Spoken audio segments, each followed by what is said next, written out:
Hi friends, ನಾನಿವತ್ತು simple ಆಗಿ ಒಂದು ಎಗ್ ಬುರ್ಜಿ ರೈಸ್ ಮಾಡ್ಕೊಳ್ಳೋದು ಹೇಗೆ ಅಂದ್ಬಿಟ್ಟು ತೋರಿಸ್ಕೊಡ್ತಾ ಇದ್ದೀನಿ. ಇದು ಮಾಡ್ಕೊಳ್ಳೋದು ಕೂಡ ತುಂಬ ಅಂದರೆ ತುಂಬಾ ಈಸಿ, ಹಾಗೆ ತುಂಬ ಟೇಸ್ಟಿಯಾಗಿ ಕೂಡ ಇರುತ್ತೆ. ಇದು ಮಾಡ್ಕೊಳ್ಳೋದು ಹೇಗೆ ಅಂತ ಇವಾಗ ನಾನು ನಿಮಗೆ ತೋರಿಸ್ಕೊಡ್ತಾ ಇದ್ದೀನಿ.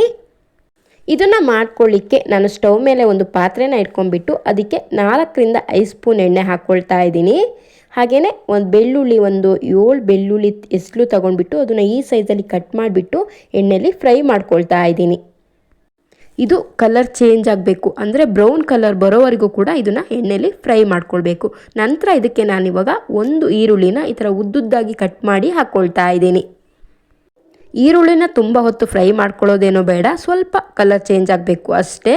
ಇದಕ್ಕೆ ನಾನಿವಾಗ ಸ್ವಲ್ಪ ಕರಿಬೇವಿನ ಎಲೆ ಹಾಕ್ಕೊಳ್ತಾ ಇದ್ದೀನಿ. ಹಾಗೆಯೇ ಒಂದು ದೊಡ್ಡ ಕ್ಯಾಪ್ಸಿಕಮಲ್ಲಿ ಒಂದು ಅರ್ಧ ಕ್ಯಾಪ್ಸಿಕಮನ್ನು ಈ ಸೈಜಲ್ಲಿ ಕಟ್ ಮಾಡಿ ಹಾಕ್ಕೊಳ್ತಾ ಇದ್ದೀನಿ. ಈ ಕ್ಯಾಪ್ಸಿಕಮ್ಮು ಫ್ರೈ ಮಾಡ್ಕೊಳ್ಳೋವಾಗ ಹಸಿ ಸ್ಮೆಲ್ಲೆಲ್ಲ ಹೋಗಿ ಒಂಥರ ಸ್ಮೆಲ್ ಬರುತ್ತೆ, ಅಲ್ಲಿವರೆಗೂ ಕೂಡ ಅದನ್ನು ಫ್ರೈ ಮಾಡ್ಕೊಳ್ಬೇಕು.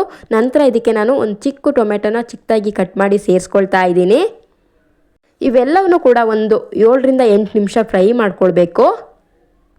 ನಂತರ ಇದನ್ನು ನಾನು ಸ್ವಲ್ಪ ಸೈಡಿಗೆ ಈ ಥರ ಸರಿಸ್ಬಿಟ್ಟು ಮಧ್ಯದಲ್ಲಿ ಸ್ವಲ್ಪ ಜಾಗನ ಮಾಡ್ಕೊಂಡ್ಬಿಟ್ಟು ನಾನು ಇದಕ್ಕೆ ಮೊಟ್ಟೆನ ಒಡೆದು ಹಾಕ್ಕೊಳ್ತಾ ಇದ್ದೀನಿ.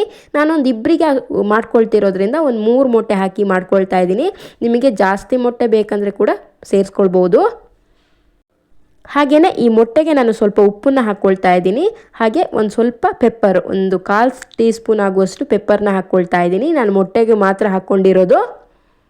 ಒಂದು 5 ನಿಮಿಷ ಅದನ್ನು ಹಾಗೆ ನಿಧಾನಕ್ಕೆ ಲೋ ಫ್ಲೇಮಲ್ಲಿ ಇಟ್ಕೊಂಡು ಬೇಯಿಸ್ಕೊಂಡು ನಂತರ ಈ ಥರ ಮಚ್ಚಿ ಹಾಕ್ಕೊಳ್ಬೇಕು. ನಿಮಗೆ ಮೊಟ್ಟೆ ಪೀಸು ದೊಡ್ಡದಾಗಿ ಬೇಕು ಅಂದರೆ ಸ್ವಲ್ಪ ಜಾಸ್ತಿ ಹೊತ್ತು ಬೇಯಿಸ್ಕೊಳ್ಳಿ. ಇದಕ್ಕೆ ಇವಾಗ ನಾನು ರುಚಿಗೆ ತಕ್ಕಷ್ಟು ಉಪ್ಪು, ಹಾಗೆ 1.5 ಸ್ಪೂನ್ ಆಗುವಷ್ಟು ರೆಡ್ ಚಿಲ್ಲಿ ಪೌಡರು, ಒಂದು ಅರ್ಧ ಸ್ಪೂನ್ ಆಗುವಷ್ಟು ಗರಂ ಮಸಾಲ, ಒಂದು ಅರ್ಧ ಸ್ಪೂನ್ ಆಗುವಷ್ಟು ಚಿಕನ್ ಮಸಾಲ ಪೌಡರ್ನ ಹಾಕ್ಕೊಳ್ತಾ ಇದ್ದೀನಿ. ಇಷ್ಟನ್ನು ಹಾಕ್ಕೊಂಡ್ಬಿಟ್ಟು ಚೆನ್ನಾಗಿ ಮಿಕ್ಸ್ ಮಾಡ್ಕೊಳ್ಬೇಕು. ನಾನೊಂದು ಇಬ್ಬರಿಗೆ ಆಗುವಷ್ಟು ಮಾಡ್ಕೊಳ್ತಿರೋದ್ರಿಂದ ಖಾರ ಎಲ್ಲ ಇಷ್ಟನ್ನೇ ಹಾಕ್ಕೊಂಡಿನಿ. ನೀವೇನಾದರೂ ಜಾಸ್ತಿ ಜನಕ್ಕೆ ಮಾಡ್ಕೊಳ್ತೀರಾ ಅಂದರೆ ಇನ್ನೂ ಸ್ವಲ್ಪ ಜಾಸ್ತಿ ಸೇರಿಸ್ಕೊಳ್ತಾ ಹೋಗಿ.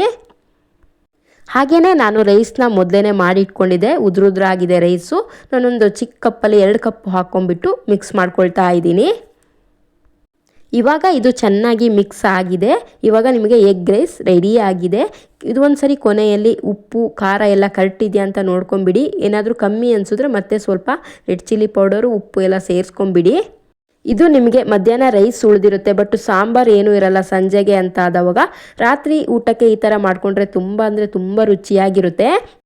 ನೀವು ಒಂದ್ಸರಿ ಈ ಥರ ಟ್ರೈ ಮಾಡಿ ಹೇಗೆ ಬಂತು ತಿಳಿಸಿ. ಇದೇನಾದರೂ ನಿಮಗೆ ಇಷ್ಟ ಆಯಿತು ಅಂದರೆ ನನ್ನ ಚಾನಲ್ ಸಬ್ಸ್ಕ್ರೈಬ್ ಮಾಡ್ಕೊಳ್ಳೋದನ್ನ ಮಾತ್ರ ಮರಿಬೇಡಿ.